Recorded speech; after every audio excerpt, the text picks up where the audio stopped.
Thank you for joining us around the fire. For more information or to make a donation, please visit randomactsnetwork.com. Now, want to hear a scary story?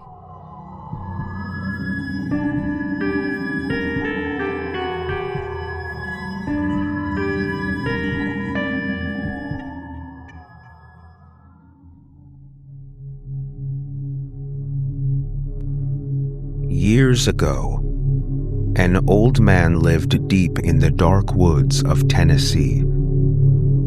Because he never came out of the forest and was never heard to speak a civil word to any human being, the folks around there called him simply the hermit. No one could remember the time when the hermit had not lived alone. People believed, and they were probably right, that they had better keep their distance from the crusty old man. And no one really cared to visit him in the forest cabin up in the hills. There were legends about that part of the forest.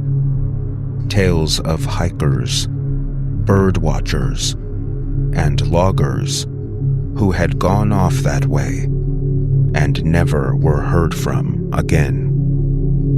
But the hermit wasn't frightened.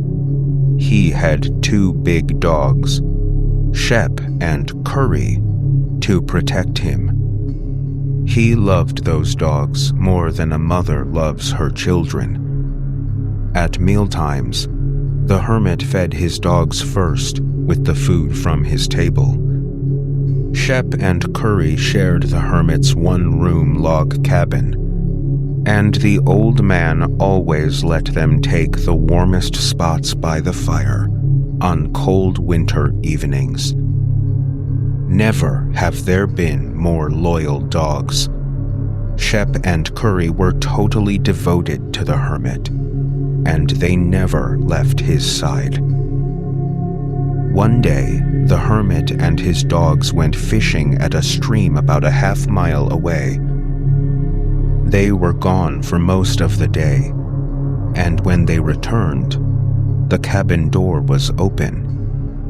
Inside, everything was a complete mess. Cans of food lay scattered on the floor. Furniture was turned over. Curtains were torn. And the hermit's homemade banjo was crushed and broken. The only clue to be found was a single footprint. A bag of flour had been spilled on the floor. The white stuff gave a ghostly coating to one corner of the room. In the midst of the flour was a single white print. Large and beastly, it was unlike anything the hermit had ever seen. But the hermit wasn't frightened. Instead, he was angry. He was certain that children from the village a few miles away had broken into his cabin to try and scare him. They must have drawn the strange footprint in the flour. The hermit set about that very afternoon putting a new and bigger lock on his door. Several days later, the old man was cooking a stew in the big kettle hanging in his fireplace. It was late afternoon, just starting to get dark. Shep and Curry had gone outside the cabin to play. The hermit hadn't noticed that he could no longer hear them barking. As he was stirring the stew, the old man heard a scratching on the door.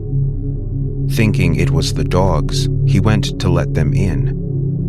He flung open the door and jumped back in horror.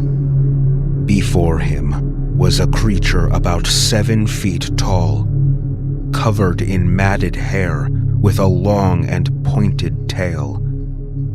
It stood on 2 legs, with a face like a man, breathing with a heavy, rasping noise. The beast started into the cabin. The hermit let out a yell and grabbed for his axe, which was just inside the door. As the hermit swung the axe wildly, the creature backed off just enough to miss the swoosh of the passing blade. The hermit swung again, and this time he caught the creature's tail against the wall. The sharp blade did its work, and the tail, cleanly severed, fell to the floor. The creature gave a horrible scream and ran toward the woods.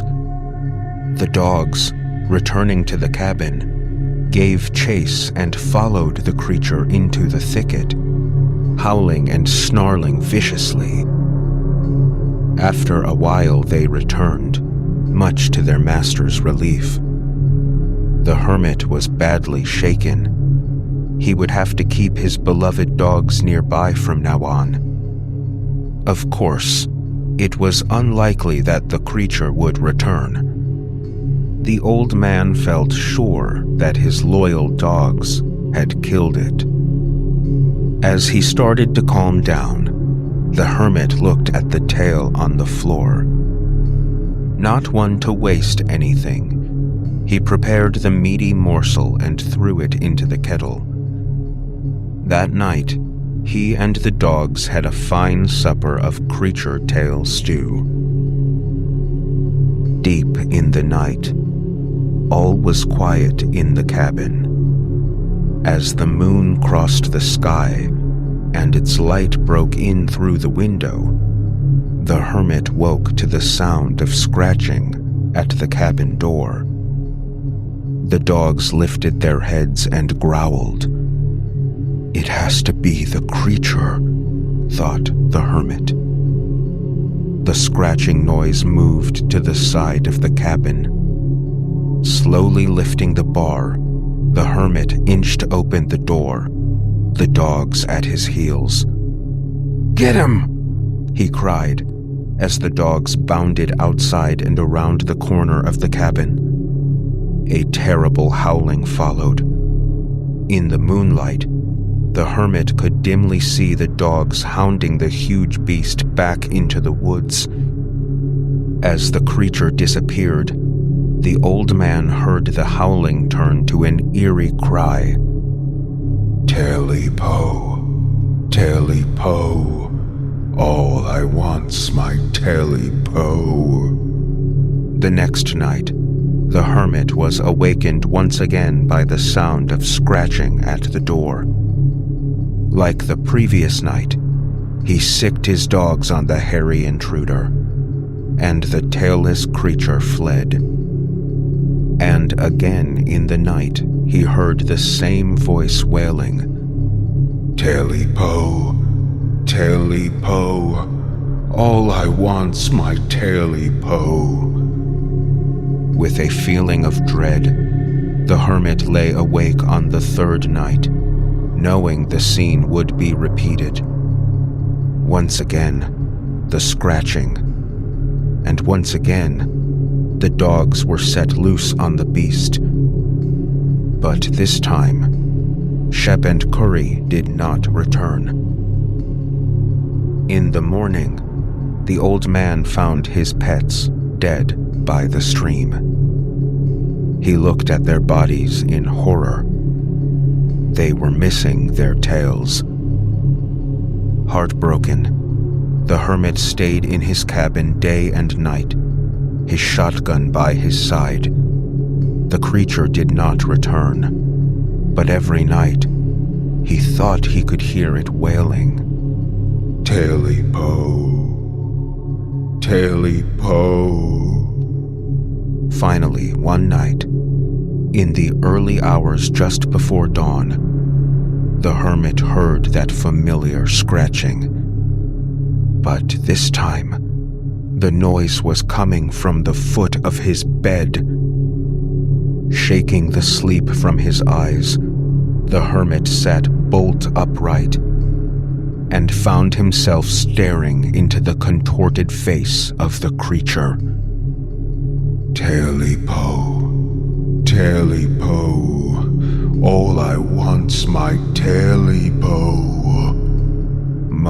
the beast, which looked more human than before. "I don't have it!" cried the hermit, his eyes fixed on the creature, while his hand frantically searched for his gun. "Oh, yes, you do," came the last growl as the beast, claws extended, sprang for the hermit's throat. All that's left of the hermit's old cabin these days is the fine stone chimney, standing alone in the woods. But people say, if you're around the old place, on a moonlit night, when the wind blows from the north, you may hear some unearthly moan echoing through the forest.